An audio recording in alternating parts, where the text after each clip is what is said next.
back. You're live and in focus tonight. Newzroom Afrika, Channel 405. The 26th United Nations Climate Change Conference recently came to an end, otherwise also known as COP26. And the aim in the Scottish city of Glasgow was to get countries united in the fight against climate change.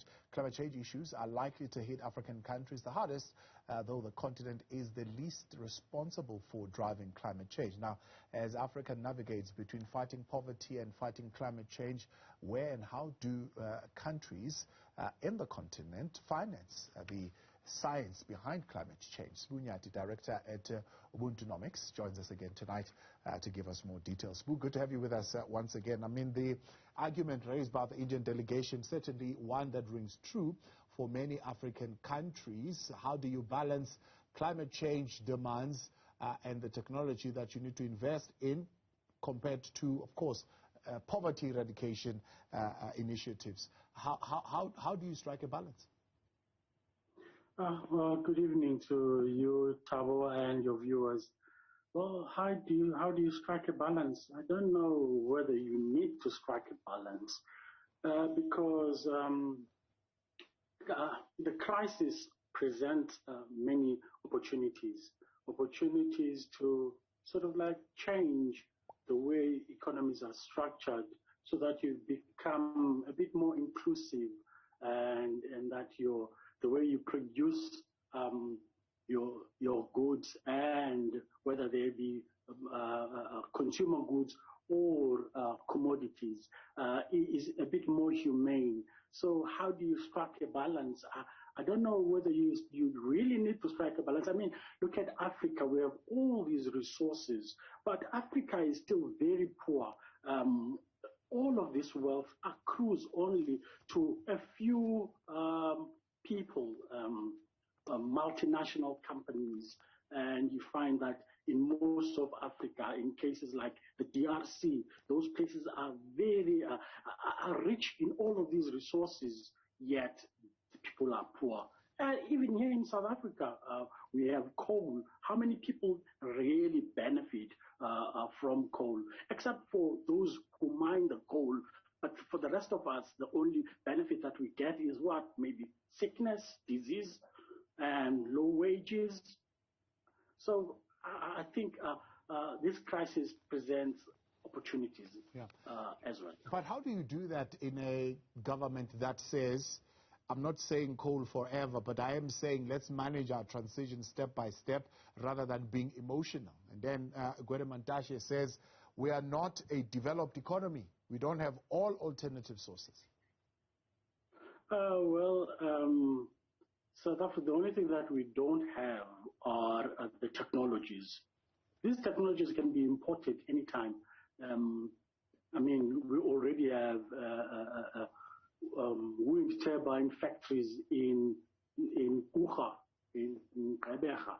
So these technologies can be brought in. So it just depends on what the government strives for, what their strategy is. So in any case, coal is going. The transition is here.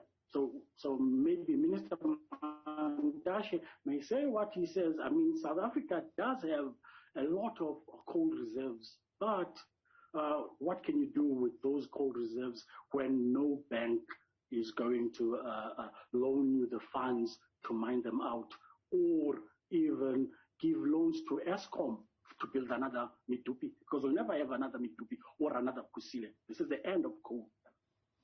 Pledges of finance were made in 2009, close to 100 billion rands. They're yet to be fulfilled, which means that African nations are still not seeing the benefit of those pledges. So are there other countries not taking this as seriously as they should be? And how do South Africa, or African countries in particular, manage this situation? It was actually $100 billion, and you find that in most of those, in most of the developed world, you had a president like Donald Trump, and you've had America very reluctant to move on to renewable energy.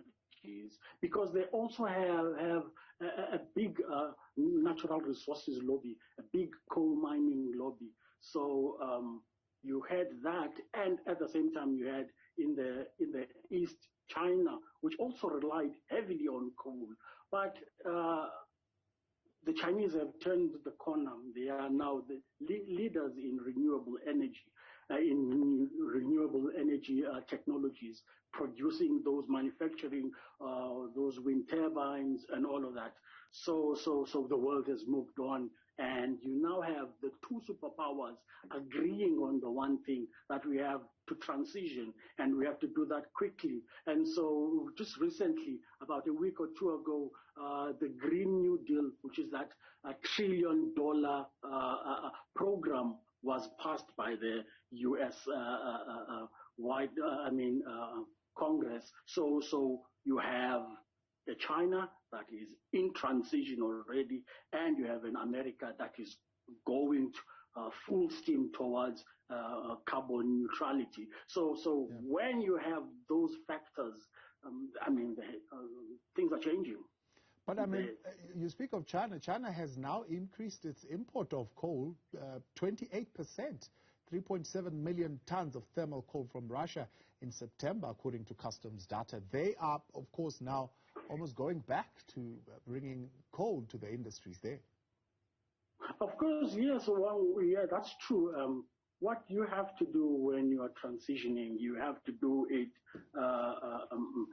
You have to calculate what resources you have and plan ahead. And so what happened in China is that you had this COVID pandemic, and production had gone down.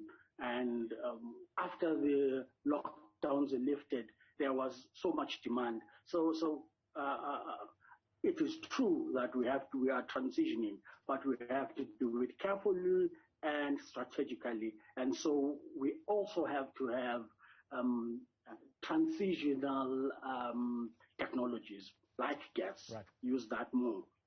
All right, so we appreciate your time. Unfortunately, we got to interrupt that and cut that short, as we'll take you back to the city of Johannesburg in a moment. That is the